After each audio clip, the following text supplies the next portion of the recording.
Hello everybody, I wanted to film an intro to this new channel where I'll be opening up Pokemon cards. My name is Clush and I just wanted to start a channel where we open up Pokemon cards just to kind of relax, chill, tell some stories. I won't be opening much of these packs, I don't like these packs. They're from like Walmart, Target, that type of thing. I'll be trying to get more loose packs, boxes, entire sets, and that sort of thing. I'll display the price and information around there somewhere. This is just a rough draft. This channel will evolve as we keep moving on. And hopefully we'll get to know a little bit more about each other, me as well as you. Ideally I don't show that back, but I'll also be giving away these. In case you don't know, anytime you open up a pack, I believe it's the green usually means that you don't really have anything great on the back, whereas the white usually means you do. There's the code for anybody that needs it. You take 3 to the front, put them forward, flip them on over. And the way I like to do it is kind of take a look at the card, get the lighting right, and shove it to the back right there. I won't talk about the commons too much just because you'll see so many of them that it's not really worth talking about. The lighting's terrible. I have a whole setup. I'll have a better mic. I have stuff back home that I haven't brought down with me. I'm in my apartment. I'm off at college right now. But over time, this quality will get better, hopefully, at least.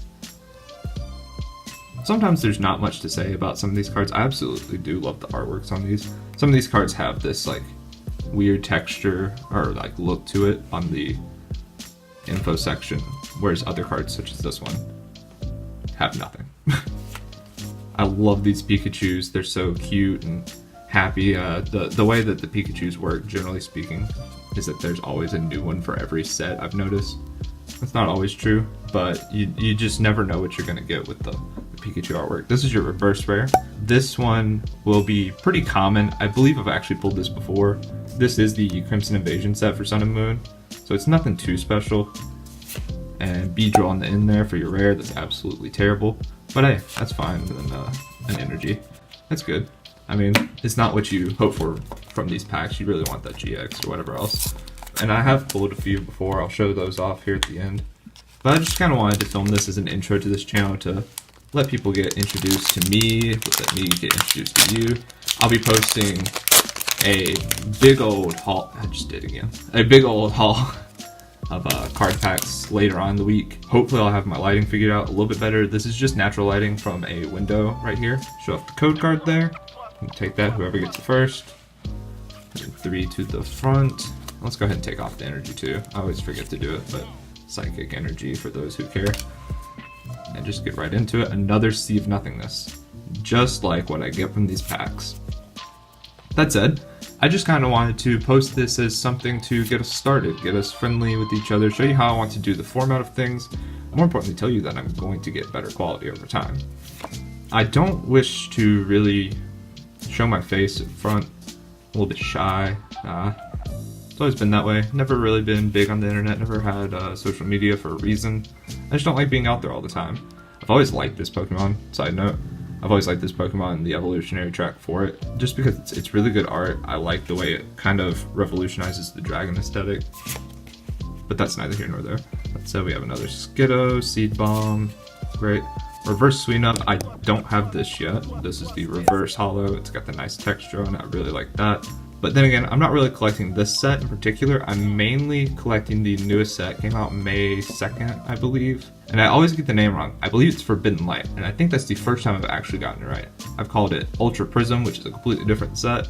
I've called it Forbidden Nothingness before, The Void, or something like that. I've never gotten it right. I've embarrassed myself multiple times with it, amongst people who care. But last but not least, just to finish off the video, is something absolutely terrible. Yeah, like I said, we didn't get anything from this. And I didn't expect to. Whenever we do the big hauls, you know, that's a little bit something different, but I'm not going to leave you without anything, even if it is just the intro. So I'm just going to show off these. I don't know how they'll work with the lighting. These are things I've pulled. I opened up a box before. I've just gotten into Pokemon. That's the reason I wanted to make the channels. I also wanted to have a little bit of a shared experience, because I've noted with Pokemon, whenever you're doing it by yourself, it's not the best thing. And I am, you know, a little bit older than the game's demographic, but my nephew's really into it. I just got into it. I don't know. I never got to play Pokemon as a kid, actually. That is like my generation's thing. But I never got to do it as a kid, and that's a story for a different day. And I'll tell stories like that later on in the series. But I just got into it, so I wanted to kind of show a little bit of what I got. This is from the Lucario boxes. The emblem right here, which I cannot get to focus in for the life of me, is telling us that it's a promo. I have the big old, like oversized card. I can't remember what it's called. I think it is just called oversized. This is a Dialga. Really like this card. It's not worth nearly as much, as you can see, but I've already price checked this one. It just really is more of like, you have to get it because it's one of the best aesthetic wise. Everybody likes the looks of this one. It doesn't really do too much. Timeless GX, there's its move, but that's about the only good thing about it. Overclock is just a terrible move, and really the price is influenced more by the cards themselves and their moves than anything else. The looks don't matter that much realistically. To me, this is the best GX I've pulled. I really like everything about this card. I like the design. Like I said, I never got to play Pokemon, so I also have not played the games. Most extensive I've gotten into the actual games are Pokemon Go, you know, hang me from across, I understand, kill me, do whatever, and Pokemon Planet, which is like a knockoff game. I'm not advertising either of these. I am active on both to a degree. I've only had one GBA game though, and that was it. But it was great. I loved it. It's not nearly as advanced as these. These get a little bit crazy, this one in particular. This reminds me of a lot of other video games I used to play though as a kid, like Kingdom Hearts and Final Fantasy. Yeah, I was one of those kids. The enemies are just insanely weird. The artwork is just great. I don't know, I love everything about it. It looks like a 2D rendering on a 3D background, and as you can see, it's worth a lot more too. The moves actually aren't that powerful. Discard all energies for Prismatic Burst, and it deals more damage that way. But I mean, you could burst down an enemy. It is psychic type, and those tend to be a little bit more powerful than the others from what I've noticed. But that's about it. If you could feel the card, I'm not going to take it out of this, then you could feel this texture that's on it. I think you can see it a little bit in the camera here. Again, this is not the best quality camera, but it's what we got for now. I just wanted to, you know, hang out, chill out with you guys, and I don't know, have some fun. So we'll see you in the next video.